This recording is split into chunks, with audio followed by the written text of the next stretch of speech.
Good day, my name is Jerry Ann E. Mapa, and today I will be showing you what's inside my bag during a disaster. First, we have the emergency hotlines.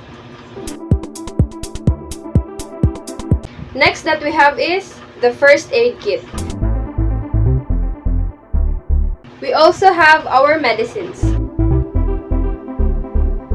We also have our emergency cash. We also have the whistle. Next, we have our flashlight and also the batteries.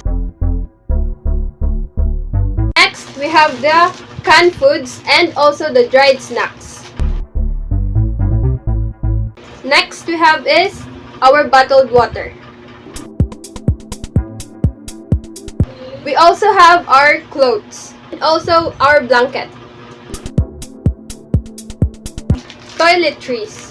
So it consists of a toothbrush, a toothpaste, a soap, and also a shampoo.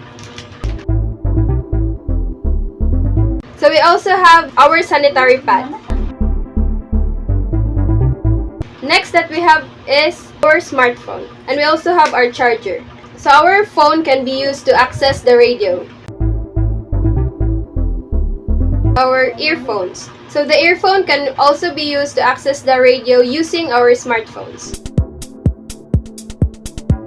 So that's all I have in my emergency bag. Let's all be ready to survive.